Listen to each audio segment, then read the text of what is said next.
Welcome friends. இன்றைக்கி முலாம்பழம் juice எப்படி செய்கிறது பார்க்கலாம். இந்த முலாம்பழம் இந்த வெயில் நாளில் நிறைய கிடைக்கும். தர்பூசணி பழம் முலாம்பழம் கிடைக்கும். இது உடல் வெப்பத்தை குறைக்கக்கூடியது. ஜூஸ் எப்படி போடுறது பார்க்கலாம்.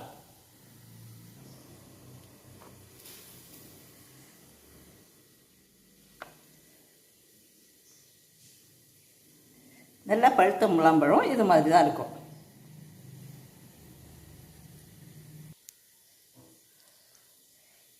இதுக்குள்ளே இருக்க விதையெல்லாம் நீக்கிடணும்.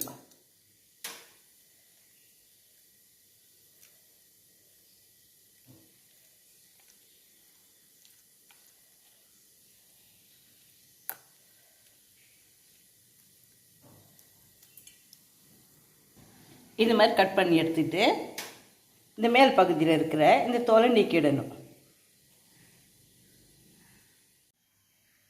இந்த பாருங்க, அந்த தோல் எடுத்து கட் பண்ணோடனே இது மாதிரி இருக்கும். இந்த முலாம்பழத்தை நம்ம அப்படியே சாப்பிட்லாம். சுகர் பேஷண்ட்டு கூட சாப்பிட்லாம்.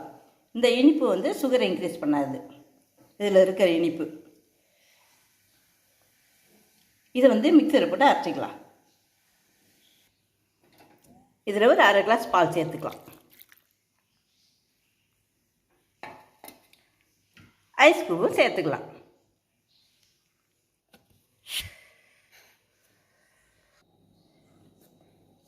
அது மிக்சியில் ஒரு சுற்று ஓட்டினா போதும். அது கூட வெல்லமோ இல்லை நாட்டு சர்க்கரையை சேர்த்துக்கலாம். உங்களுக்கு வேணும்னா சேர்த்துக்கலாம், இல்லைன்னா அப்படியே கூட குடிக்கலாம்.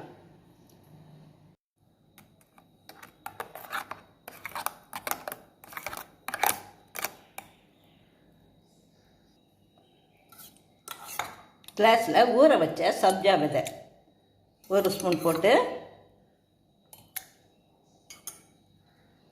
அதில் நம்ம ஜூஸ் ரெடி பண்ணி வச்சுருக்கோம் இல்லைங்களா, அதை இதில் ஊற்றணும்.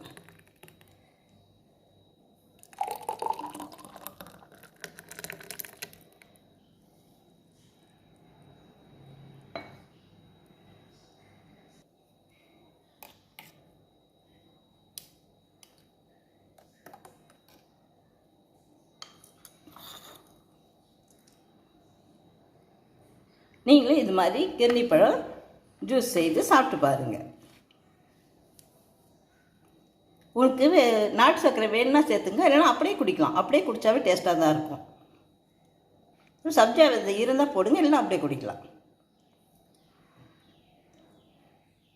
இந்த வெயிலுக்கு மிகவும் இதமாக இருக்கும். நீங்களும் வாங்கி நீங்கள் சாப்பிட்டு பாருங்கள், பிள்ளைங்களுக்கு கொடுங்க. தேங்க்யூ ஃபார் வாட்சிங்.